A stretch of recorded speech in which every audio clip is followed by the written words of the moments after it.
예, 좀 지루할지 모르겠네. 한 20분 계시록 21장 17절 한 절 말씀을 더 나누겠습니다. 그 성곽을 청량하며, 그 성곽의 청량이라는 건 그 성의 한계라는 거 말씀드렸고, 그리스도의 분량의 한계를 의미하고, 이것은 누가복음에 보면 아기 예수가 태어났는데 키가 자람과 동시에 하나님이 주신 지혜도 자랐다 이렇게 되어 있어요. 그러니까 키가 자라는 건 겉면이 자라는 걸 말하지만, 지혜가 자라는 것은 하나님이 예수라는 사람 속에서 자꾸 더해진다 이 말이란 말이에요. 확대된다 이 말이에요. 예, 우리 형제 자매님들이 거듭난 이후에 당연히 키와 지혜가 함께 또 자라야 되는 거예요. 그래야 장성한 자가 되니까. 자, 그래서 거룩한 성 새 예루살렘의 충만한 수 중에 하나로 우리 각자가 다 들어가야 된단 말이에요. 그러려면 금갈대 청량을 통과해야 되는 얘기를 지금 한 거예요. 성곽을 뭘로 청량하죠? 금갈대로 청량을 한 거예요. 청량하면 144 규빗이니 사람의 청량 곧 천사의 청량이라. 사람을 재봤는데, 사람인데 그냥 사람이 아니고 천사다. 이것은 누가복음 20장에 나오는 말씀의 인용이죠. 그날에는 하나님의 아들들, 부활의 아들들은 천사와 동등이 된다 그랬어요. 우리 형제 자매님들이 현재는 세상에서 멸시받고 천대받고 너무 낮은 그런 대우를 받을 수밖에 없는 이런 처지에 놓여 있지만, 주님은 이런 버림받은 사람들, 세상에서 낮고 천한 사람들에게 주님이 오셔서, 하나님은 반드시 낮고 천한 사람들에게 오셔요. 높은 자리에 앉은 사람들에게 오는 게 아니에요. 오셔서 그들을 이끌어 가장 높은 곳에까지, 하나님의 영광 보좌에까지 이끌어 가시는 능력이 있다. 이게 구원자가 하시는 일이에요. 사람으로서 천사와 동등이 된 온전케 된 의인의 영들을 그 천사의 금갈대로 청량하여 벽옥은 지난 시간에 말씀드렸어요. 인성과 신성이 연합된 그리스도의 생명이 풍성한 보석. 이 벽옥이라는 보석은 방향마다 빛깔이 다르게 나타난다는 거잖아요. 참 희한한 보석도 다 있지. 이게 여러 가지 곡하고 애통하고 눈물을 흘리고, 하나님 손맛을 여러 방면에서 보면 그만큼 연마되어지고 반짝반짝 빛나게 돼 있죠. 그런데 겉으로 볼 때는 흙덩어리밖에 안 보인다는 거예요. 그걸 보석을 알아보는 사람이나 알아보고 딱 갖다가 그것을 연마하고 딱 닦고 놓으면, 이 방향에서 보면 입이, 저 방향에서 저기 이렇게 아름답다는 거잖아요. 다 그렇게 되시기를 바라요. 사도 요한에게 거룩한 성의 규격을 보여줄 때 로마인들이 사용하는 스타디온과 히브리인들이 사용하는 규빗을 번갈아 적시한 것은, 거룩한 성은 이방인이나 이스라엘 12지파를 가리지 않고 복음의 제상 직분을 충성스럽게 수행한 증인들이라 우리는 형제 자매님들, 거룩한 성에 들어가서 영광의 하나님의 얼굴을 볼 수 있는 권세를 받을 수 있다. 세상에서는 비천한 자들이지만 주님 나라에서는 얼마든지 큰 자로, 높은 자로 주님이 얼마든지 세울 수 있다는 게 꼭 믿음을 가지시길 바라요.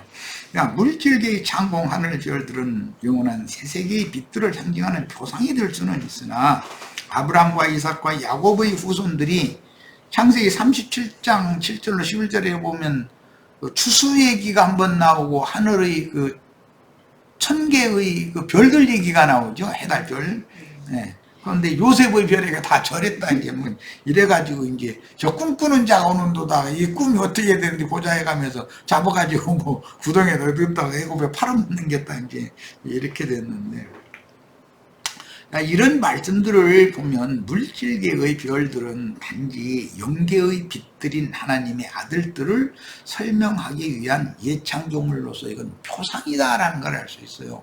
영원한 것은 형제 자매님들이에요. 형제 자매님들이 빛의 아들들이 되는 거예요. 이것은 영원한 거예요.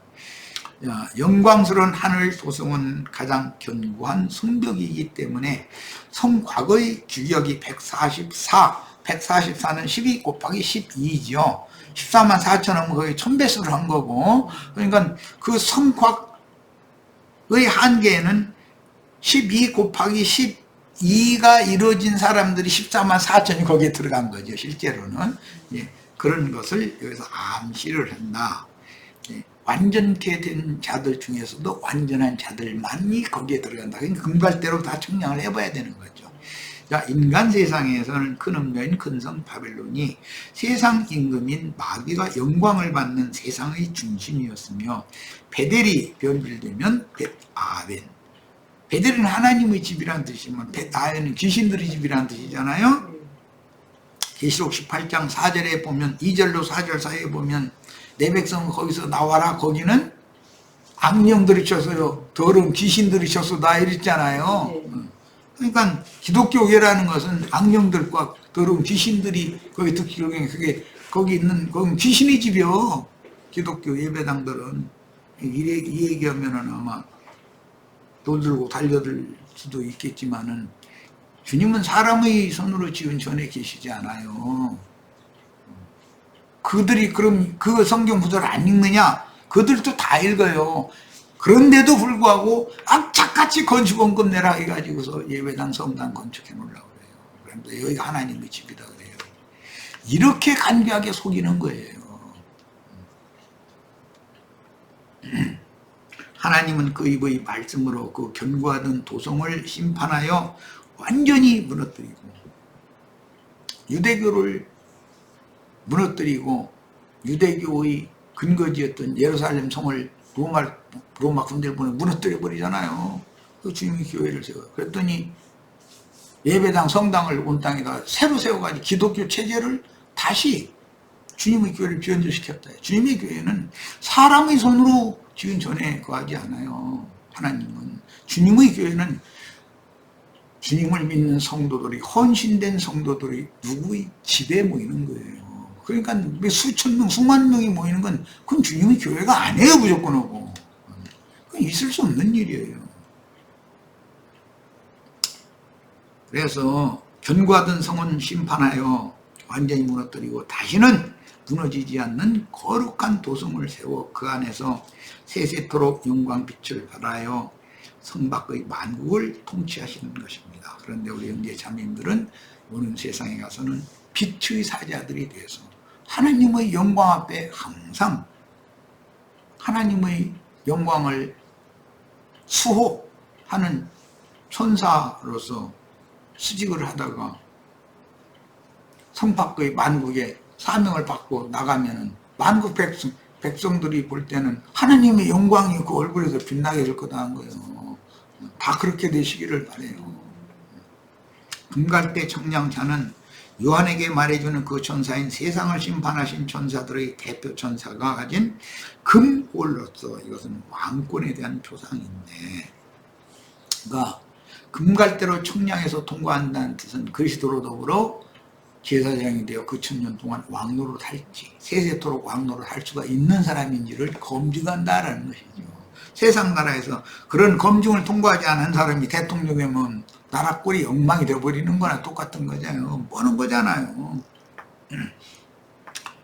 누가복음 20장 35절로 36절, 저 세상과 및 죽은 자 가운데서 부활함을 얻게 합당히 여김을 입은 자들은 장가가고 시집가는 일이 없으며 저희는 다시 죽을 수도 없나니 이는 천사와 동등이요.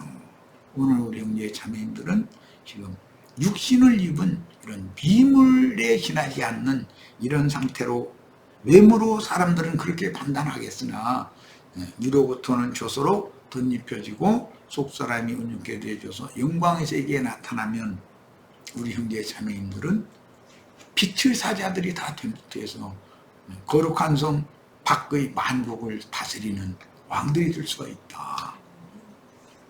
히브리서 12장 22절로 23절 그러나 너희가 이른 곳은 시온산과 살아계신 하나님의 도성인 하늘의 예루살렘과 천만 전사와 하늘에 기록한 장자들의 총회와 교회와 그랬는데 이건 이제 그 회복력이나 킹제임스 버전에서는 하늘에 기록한 장자들의 총회인 교회와 이렇게 번역이 훨씬 이해가 쉽죠.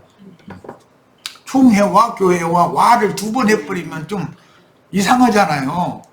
무리의 언어 감각으로는 만민의 심판자이신 하나님과 및 온전케 된 의인의 영들과 새 언약의 중보이신 예수와 및 아벨의 피보다 낫게 말하는 뿌린 피니라.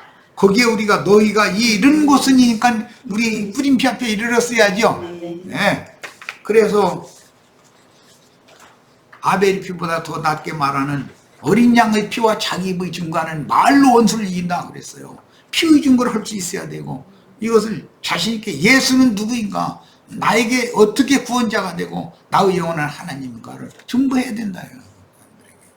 그래서 원수의 성문을 지키고 있는 자들 전부 멸해버리고 우리가 그 원수의 성문을 차지해야 된다. 은혜로 구속을 받은 후에도 육신을 입고 이 세상에 살아남겨져 육신의 연약함 때문에 끊임없이 마귀의 시험을 받아 더러는 넘어지고 쓰러졌을 때 어떻게 마귀의 참소를 이기고 끝까지 믿음을 지켜 결국 저주의 육신을 벗어버리고, 여기 믿음을 지키는 이야기는 오늘은 뭐 설명을 않고 넘어갔지만 굉장히 중요합니다. 한번 믿었다 해서 모든 게 다 된 것이 아니에요. 믿음을 더하여 주셔야 되고 또 주신 믿음을 잃고 뒤로 물러가 침륜에 빠지지 말고 믿음을 지켜야 돼. 자꾸 더해 주시는 믿음을 더 견고한 믿음으로 지켜야 되는 거예요. 결국 저주 육신을 벗어버리고 신령체를 선죽은 온전한 영혼으로 하나님 앞에 서서 천사의 금갈대 총량을 통과하여 성 안에 다 들어가셔야 되겠어요. 그래야 그 1000년 동안 또는 세세토록 왕 노릇을 할 수 있어요. 뭘로? 하나님의 영광빛을 반사하는 빛의 사자들이 될 수가 있다 그 말이에요. 자, 아벨의 피보다 더 낫게 말하는 어린 양의 뿌린 피를 의지하여 기록된 진리의 그린 성경의 증거로 사단의 송사에 쓰이는 의문과 육체에 상관된 율법 말씀으로 함부로 오남용하여 영혼들을 죽이는 사단의 사자들을 향하여 생명과 구원의 말씀으로 대적하며 진리 말씀으로 인쳐진 신앙으로 짐승의 이름이 인쳐진 자들을 전부, 그들이 하나님의 집의 문을, 하나님의 성전의 문을 그들이 차지하고 있잖아요.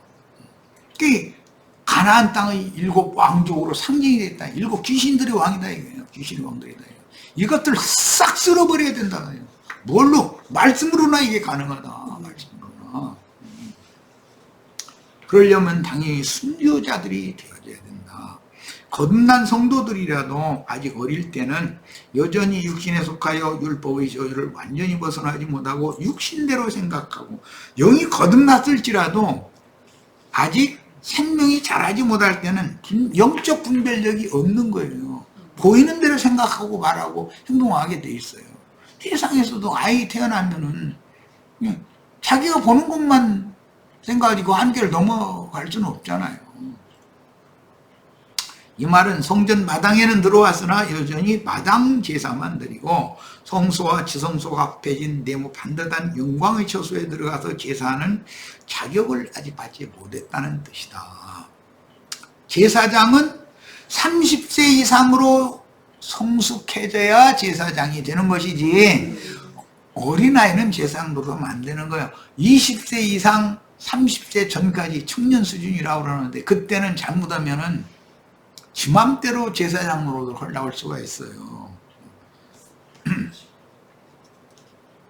왕 노릇도 30세 이상 돼야 하는 거예요. 총리가 되려면 30세 이상이 돼야 되잖아요. 요새 30세 때 그래서 총리가 되는 거잖아요. 다시 30세가 돼야 왕이 되고 제사장이 되잖아요. 자, 그러니까 사람이 반드시 필요하다. 거듭난 것만 가지고 안 된다. 성막의 마당 제사는 죽이고 각을 뜨고 기름을 거두어내고 피를 받아 그릇에 담는 레위인의 봉사만 있다. 마당의 봉사라는 것은 레위인의 봉사만 있어요. 레위인들이 1차적으로 그 봉사를 해서 제물이 준비되어져야 제사장에게 넘겨주면 제사장이 제단에 가서 피를 뿌리고 기름을 태우고 제육을 태우고 하는 일을 제사장이 그 다음에 하는 거예요. 근데 기본적으로는 레위인의 봉사가 맨 앞에 있어요. 그런데 레위인이라고 할지라도 율법에서는 20세에서 30세까지는 수련생이 있어요. 제사장의 즉 아론 지파의 그 맏아들 계보, 장자 계보의 제사장 자격이 있지만 30세가 되기까지는 직접 제사장을 하지를 않는 거예요. 연습생이죠. 견습생이죠. 예를 들어서 뭐 무슨 행정고시나 사법고시나 국가고시를 패스하면 과거는 이제 그 과거라고 그랬죠. 과거제도. 거기 이제 통과한다 해가지고 바로 무슨 뭐 직위를 받아서 이렇게 하는 게 아니에요. 연수를 받아야 돼, 연수를.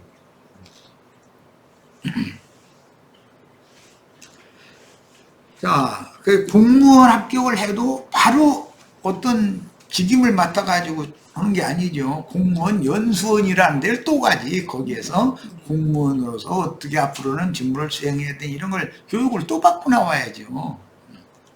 각 사람은 하나님의 목적에 따라 각각 다른 어떤 은사들을 타고난 그릇들로서 복음을 믿어 구원을 이루는 과정은 사람에 따라 여러 가지 유형의 체험들을 거치게 되므로 일관되게 자신의 체험과 같아야 한다고 주장할 수는 없다. 왜? 동서남북 사방에 빛들이 다 각각 다를 것이고 문들도 다 다른 문으로 통과해서 들어가는 거니까. 그러니까 하나님의 구원의 문들은 이렇게 많은 거예요, 사실은. 그러나 그 문들이라고 하는 것은 계시로 받은 이상을 깨달은 영의 생각을 말하는 것이기 때문에 어떤 종에게 어떤 것을 계시받았으면 그 인도자에게 계시된 것은 그 말씀을 가르침 받는 자들은 다 함께 공유하게 되는 것이다 라는 거예요. 각 사람은 하나님의 목적에 따라 각각 다른 어떤 은사들을 타고난 그릇들로서 복음을 믿어 구원을 이루는 과정은 사람에 따라 여러 가지 유형의 체험들을 거치게 되므로 일관되게 다 나처럼 되라 이렇게 말하면 안 맞는 것이죠. 그리스도의 몸에 붙은 지체 중에 어떤 지체가 되는 것이니까. 어느 날부터인가 혈연적인 형제와 친척들보다 믿음의 형제들이 더 가깝고 믿음 생활에 관한 대화가 세상사의 대화보다 더 좋아지기 마련이다. 거듭나면 생활의 변화가 오게 돼 있어요. 육신적인 형제 자매들이 이상하게 저 안에 왜? 다른 세계를 살으니까 그러는 거예요. 영이 달라서 생명의 본질이 다르니까 그런 거예요. 그리고 옛날에 그렇게 좋아하던 술 친구들 딱 떨어지게 돼 있어요. 아, 그 친구 재미없는 친구야. 딱 이렇게 되는 거지 뭐. 이것은 누가 이래라 저래라 할 필요가 없어요. 이건 생명의 법칙이 그래요. 생명의 세계가 달라서 그러는 거예요. 영이 다르면 생명의 근본이 다른데 다 다른 건데. 모여서 정치 얘기나 하고 침투기고 싸움이나 하고 그 명절 때 모이면 그랬었잖아요. 그러니까 명절 때 그 장자는 딱 한다 소리가 오늘은 정치 얘기 입 다물기 그러고 화투치기 하지 마 딱 하는 거예요. 화투치기 하면 싸움나 또 이상하게 처음에는 그냥 뭐 놀이로 하자고 해놓고 나서 나중에는 차비가 있느니 없느니 뭐 자꾸 이제 이렇게 되면 곤란하잖아. 동기간에 앉는 게 낫지. 세상사라는 것은 믿음 생활 안에 들어오면 점점 멀어지게 돼 있어요. 생각이 그쪽으로는 생각이 가질 않으니까, 생각이 기울질 않으니까. 그러므로 이제 지금 내가 하는 말이 체험이 없으면 내가 거듭났는지에 대해 생각해 봐야 돼요. 분명히 거듭났으면 세상에 나를 미워하게 돼 있어요. 싫어하게 돼 있는 거예요. 그러므로 사도 요한은 그의 서신에서 너희가 형제를 사랑함으로, 그럴 때 이것은 믿는 형제들을 말한 것이 육신의 형제를 사랑하는 얘기를 한 게 아니에요. 생명 안에 들어간 것이라고 가르치고 깨끗한 마음으로 형제를 사랑하는 것과 기름 부음을 통해서 진리의 영과 미혹의 영을 스스로 분별할 수 있지 않냐. 이건 누가 너희를 가르칠 필요도 없다. 생명이 다 알잖아요. 생명이. 오늘날부터는 세상 친구도 떨어지고 세상 친척도 멀어지고 심지어 자식들까지도 뭐 다른 데는 괜찮은데 믿음 얘기는 하려가 엄마 아빠 그런 얘기를 꼭 이 자리에 해야 돼 해서 이렇게 나와버려. 그러니 이걸 두둑에 팰 수도 없는 일이고 이거 어떻게 이거 참 세계가 다르면 그런 거예요. 생명이 달라 그런 건데.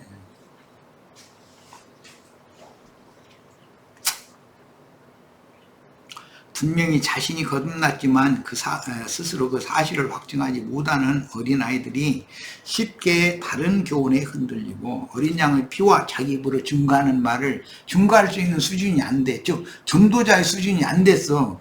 그러면은 혼잡하다 이게 그 사람 자신이 영적인 일과 혼적인 일과 이걸 구분을 못해. 영적인 일과 육적인 일을 구분해라 그러면 육적인 일하면 아이 그 도둑질 했다다 걸렸다더만 그거 다 욕심이 말이야. 그 말해도 그 지것도 많더만 들어보니까 그 무엇을 채울라 도둑질까지 했을까 해가면서 그 육적인 일은 그렇게 분별을 해. 그런데도 저도 때가 되면 도둑질 똑같이 해. 저도. 거듭나지 않으면 이게 안 되는 거야. 이건 생명의 변화가 있어야 돼. 생명의 변화를 가진 사람은 있는 것을 족하게 여기도록 딱 돼 있어. 매살 감사하고 지금 현재가 감사하고 더 주셔도 주님을 위해서나 쓰지 나를 위해서는 이번 모든 게 부족함이 없는데 나를 위해서 뭘 더 쓸 필요가 없다라고 벌써 생각이 딱 바꿔지거든. 그러니까 다 이렇게 되시기를 바래요. 주님의 일을 위해서라면 아끼지 말고 좀 내가 전에도 그 얘기했지만 좀 요새는 다 살만하잖아. 괜히 그 몇만 원 이렇게 헌금이라 그런 거 하지 말고 이제는 돈 액수 단위가 커졌어. 한 돈 100만 원, 돈 1000만 원씩 좀 내놔. 걱정 말고 그래도 다 살아. 그건 나영재님 말이야. 전에는 헌금 내놓으라고 한좀 요새는 아주 그냥 보따리 채 내놓으라고 그러네. 그렇게 하면 내놓기 싫으면 막 돈이 부들부들 떨리면 내놓지 말아야지. 그걸 억지로 내놓으면 내놓나 되나.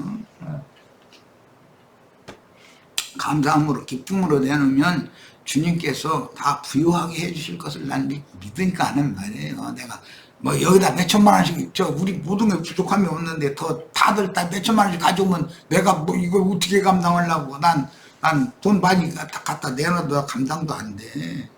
지금 현재 우리는 부족함이 없습니다. 그러나 그렇게 째째하게 하지 말라. 이게 생명이 바꿔졌으면 그 말이에요. 그리고 또 뭐 몇백만 원 내는 것 가지고 뭐 했으면 생색이나 내보려고 교회에서 말이야. 그런 마음 가지면 언급하지 말고 무슨 몇 억씩 내놨으면 또 혹시 뭐 생색이 될지 몰라.